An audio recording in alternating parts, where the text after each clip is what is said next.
Um dos momentos, professor, assim, fundamentais do livro diz respeito a como evitar os maus argumentos. Nesta parte há um capítulo chamado Afirmações Ocultas. Sim. O que seriam essas afirmações ocultas ou essa ocultação de uma dada afirmação? É aquela que eu já me referi, né? São vários tipos de coisas. Uma é ambiguidade, eu digo alguma coisa de maneira ambígua, propositadamente, para causar confusão no meu adversário. Eu uso uma afirmação, uma pergunta envenenada, como aquela, o seguinte, um outro exemplo, já dei um exemplo, a informação envenenada pode ser o seguinte, eu estou defendendo, eu sou um defensor de que não deve ter armas para a população. Aí o cara me pergunta assim, o que você ganha de defender bandido? Mas eu não estou defendendo bandido, eu estou dizendo que a população deve ser armada. Né? Uhum. Ele fez na verdade, ele trocou a minha posição. Até tem um nome, as falácias são todas interligadas. Essa, em particular, chama-se falácia do espantalho. Né? Ele troca a minha posição por uma coisa que não é, um espantalho. Não é isso que eu estou dizendo. Por que ele me troca por um espantalho? Porque é mais fácil bater no espantalho, né? Isso. É mais fácil derrubar o espantalho do o argumentador. Então, ele trocando a minha afirmação por uma dessas, ele começa a atacar aquilo que eu não disse. Uhum. No caso... Eu queria que calmamente esperar ele acabar e disse, não, Vossa Excelência está usando a falácia do espantalho. Eu não disse isso, o que eu estou dizendo é isso, e aí segue. Uhum. Por exemplo. E tem muitas outras. A afirmação, a pergunta maldosa, a afirmação oculta, a falácia do espantalho, essa daí que eu já me referi, a fronteira imprecisa, né? Uhum. Uma fronteira exata. Não, mas o cara não foi assassino, ele só ficou sufocando o cara 1 minuto. Isso não é muito, todo mundo resiste. Ou, sei lá, meio minuto? Bom, então como? Onde está? Tem que sufocar demais para... Uhum. Né? Então, tem várias maneiras, a gente trata de várias delas. Como eu quero deixar bem claro isso, nunca a gente consegue tratar todas as formas possíveis de se cair em erro. Uhum. É impossível isso. A gente trata as melhores, as maiores, as melhores no seguinte sentido, no sentido que são as mais eficazes para produzir o erro, né? As mais eficazes para produzir erro, as mais comuns, aquelas que aparecem com mais frequência, etc. Há muita maneira de errar.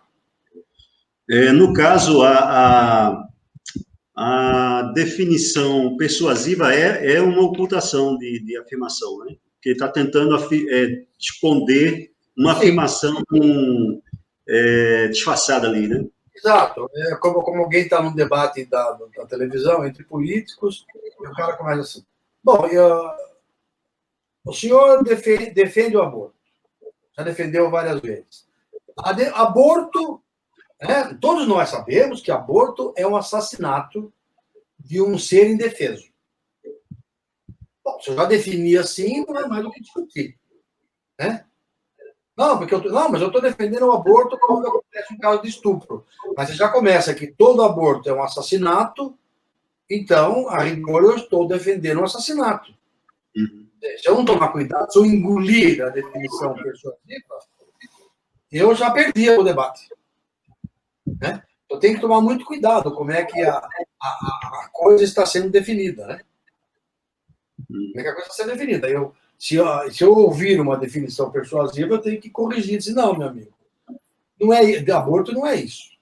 Aborto é a interrupção do nascimento, não é um assassinato. Vou tirar aí. O cara fala assim, mas para mim é assassinato. Bom, então não tem argumento. Está apelando para a sua crença e para a sua opinião própria, está se encastelando, está se fechando na sua opinião, que não é argumento. Então não há o que argumentar. Né?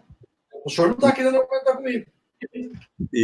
Isso. No caso, professor, isso está muito associado ao viés de confirmação, né? A pessoa busca sempre aquelas posições que reforçam a sua própria posição e portanto, fica de forma rígida. Exatamente. Tem uma definição. O próprio Kant já fez uma definição, muita gente fez, mas ele deixou bem claro isso no livro dele, Logik, famoso, que a definição entre a diferença, a distinção entre sofisma e paralogismo, dois tipos de falácia. Né? Uma falácia onde você erra sem querer, cometi um erro lógico, etc., é um paralogismo. Errei. Né? Por exemplo, apliquei mal a transitividade do quase todo. Né? Quase todo gato tem duas cores, quase tudo que tem duas cores sei lá, tem um não sei o quê, então, vou dar um exemplo melhor. Bom, a coisa com quase todos funciona muito. Se eu usar todo homem é mortal. Todo que é mortal está na face da Terra. Então, todo homem está na face da Terra, tudo bem. A cadeia de transitividade com todo vale, mas com quase todo não vale. Né? Se eu disser quase... Posso pensar um exemplo? Sei lá. Quase todo gato tem quatro patas. Quase tudo aquilo que tem quatro patas é gado, porque tem muito gado no Brasil. Digamos, o país tem muito mais gado do que outra coisa. Então é lícito eu dizer que quase todo animal de quatro patas é gado. Tem muito gado no país. Então eu vou concluir que quase todo gato é gado. Ou seja, é um erro lógico. Mas é diferente de um... Na verdade, é uma falácia não intencional. Eu errei aí. Né? É diferente de uma falácia que vai ser um sofisma. O sofisma é uma tentativa deliberada de enganar. Né? Então, aí vai acontecer essa diferença. Quando o erro for deliberado ou não. Então, por exemplo, aí quando você diz o viés quando você se referiu ao viés da confirmação. Se eu estou dominado pelo viés da confirmação, eu estou cometendo um erro, mas é um erro que eu estou psicologicamente cometido com ele. Eu posso explicar, o cara está cometido, ele é tão defensor do partido X que ele não está vendo mais nada fora daquilo, ele está com viés da confirmação. Isso pode ser um erro até nocivo, mas não intencional. Outra coisa é quando a pessoa erra propositadamente e comete um sofisma, para tentar te enganar propositadamente. Né? Então tem essa diferença. O viés da confirmação explica muita coisa, assim, mas explica estatisticamente, né? Quer dizer, muita gente comete isso, mas não é que todo erro vai ser devido a isso. É uma fonte de erro. É uma fonte de erro, sem dúvida. Professor, chegamos à última pergunta. A última pergunta, ela tem a ver com um capítulo especial que eu gostei muito do capítulo. O título do capítulo é Emoção, Demasiada Emoção. Aí eu me lembrei do Nietzsche, né? Humano demasiadamente. Essa é a ideia, a brincadeira é essa. Exato. Então, assim, feito, a brincadeira surgiu. Fisgou os nietzschianos aí. Fisgou. Mas então, professor, há um problema que vem desde que a filosofia surgiu, que é a questão da relação entre razão e sensibilidade. Né? Há um debate muito grande em torno disso, alguns contrapõem como se fossem coisas que se excluíam e assim por diante, que prejudicam a busca da verdade e tal. Mas, assim, o fato é que nós somos, de forma constitutiva, nós temos tanto a razão como a sensibilidade, né? E aí entra a questão emocional. Qual seria o papel das emoções na argumentação racional? Porque no capítulo eu fiquei assim, eu gostei muito da forma que o professor tratou dessa questão. Tá. Bom, eu digo que a emoção pode ser nociva quando eu quero fazer a ponte entre as premissas e a conclusão. Né? Se eu estou fazendo a ponte entre as premissas e a conclusão para produzir um bom argumento, eu tenho que me despir de qualquer emoção. Eu posso não gostar da conclusão, Eu posso ter raiva das premissas, eu posso chorar na presença das premissas, mas eu tenho que agir de uma maneira puramente intelectual, né? E verificar se as premissas são verdadeiras, ou pelo menos são aceitáveis, se elas de fato concluem, se elas conduzem a conclusão. Aí, nesse ponto, eu tenho que me despir da emoção e da sensibilidade. Mas eu não posso me despir da sensibilidade em todos os outros momentos. Por exemplo, a sensibilidade é muito usada no princípio da caridade, no princípio da discussão racional. Eu tenho que discutir humanamente. Aí eu tenho que ser humano, demasiado humano. Eu tenho que humanamente conceder gentilmente e cavalheirescamente ao meu adversário todas as possibilidades de que ele possa arrumar, ou eu próprio arrumar para ele, reparar para ele, o argumento é uma atitude humana. Uma atitude caridosa, uma atitude bastante humana. Então aí eu tenho que usar. Em outros lugares que eu tenho que usar é na sensibilidade para produzir argumentos relevantes para o negócio em questão. Eu posso ter um argumento válido, perfeitamente com premissas verdadeiras, que conduzem à conclusão verdadeira, mas ele pode não estar relacionado ao tema. Como é que eu sei que o meu argumento está relacionado ao tema em questão?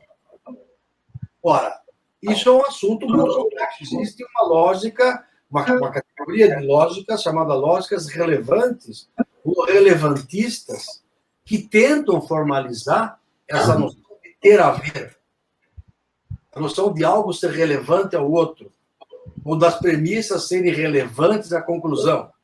Mas isso ainda não foi muito longe. Depois de 50 anos de construção dessa lógica, não se fez muita coisa, não avançou muito. Quer dizer,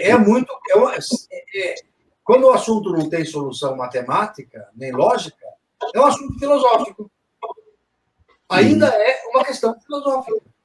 Eu decidir o que é relevante ou não numa argumentação. Ainda tem espaço, tem emprego para o filósofo, por sorte. Né? O que mais? Onde mais a sensibilidade é importante? Por exemplo, se eu estou formulando um argumento por analogia.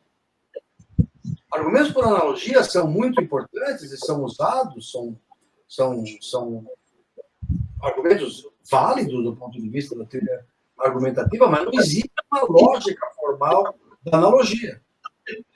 É mais um problema aristotélico, mais de 20 séculos. Por que algumas analogias funcionam bem e outras não? Nós dedicamos no livro um capítulo para tentar avaliar analogias. Mas é claro que não existe uma máquina, um avaliômetro que possa botar a analogia e verificar se ela é boa ou não. Eu tenho que usar critérios filosóficos. De novo, critérios filosóficos, para verificar se uma vai na direção correta ou não. Então, aí entra o quê? A sensibilidade. Humana, muito humana. Né? Então, eu diria para você que não é para jogar fora a sensibilidade humana. É só para não confundir, não usá-la no momento em que não é o caso. Né? Isso. Professor, excelente.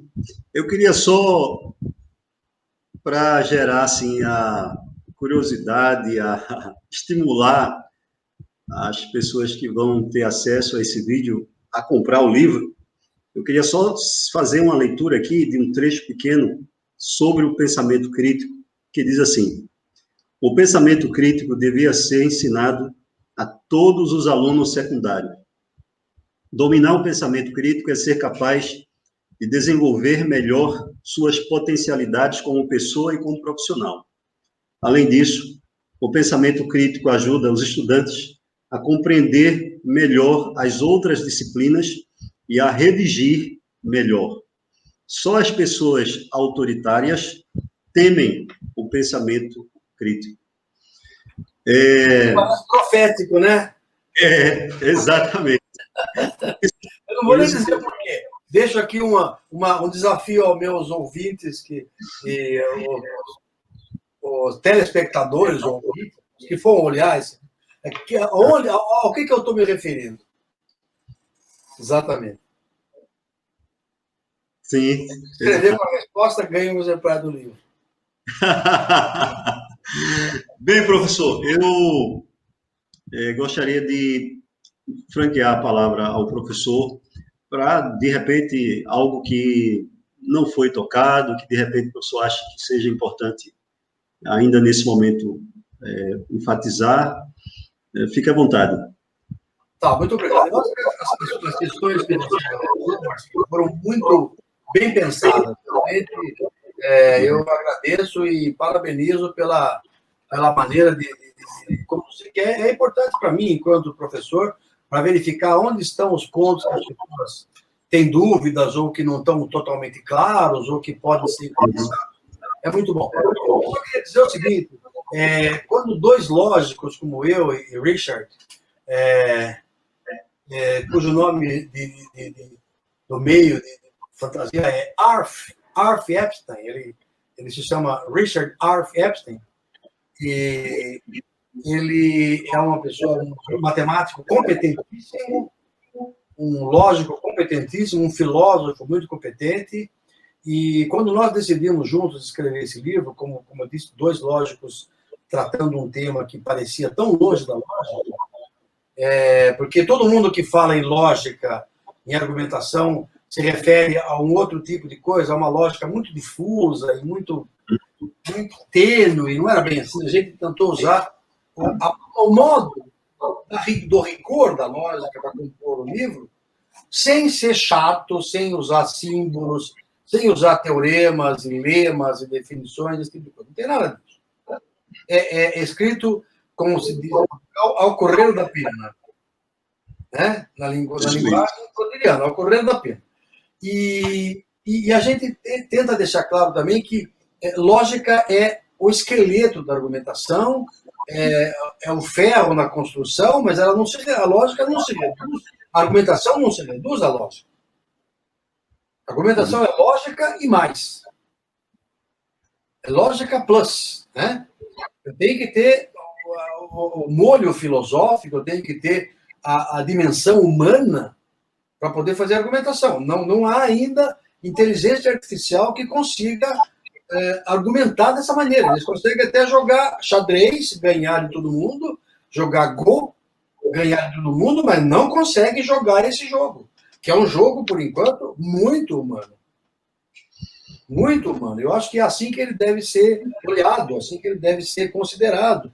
E eu acho, francamente, um erro da educação nacional que não se coloque argumentação crítica no ensino médio. Fazer, por exemplo, a Unicamp dá Unicamp, USP, mas principalmente a Unicamp, dá um grande valor no vestibular à redação.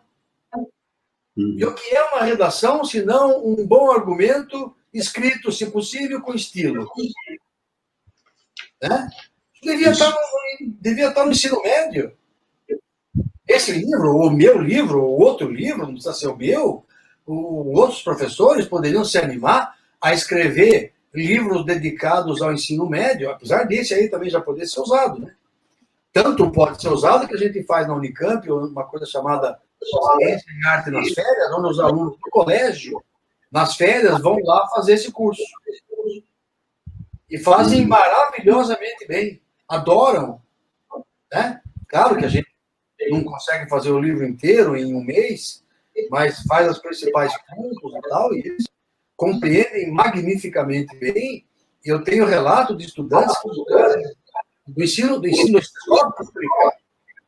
escola pública, que entraram em boas escolas, Getúlio Vargas, Unicamp, USP, etc., e me disseram, olha, o que me ajudou muito foi estudar de outra maneira, depois que eu fiz o cursinho aqui de argumentação.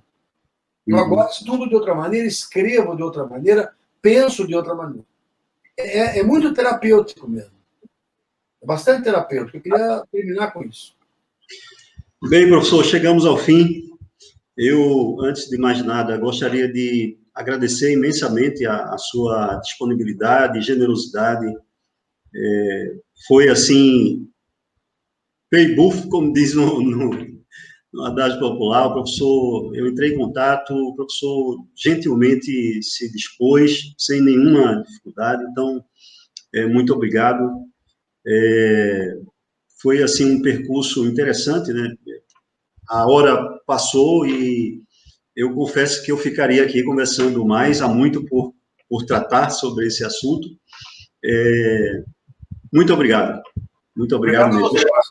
Espero que a gente tenha outras oportunidades de conversar. Será uma satisfação. Muito obrigado. Boa noite, professor. Um grande abraço. Igualmente.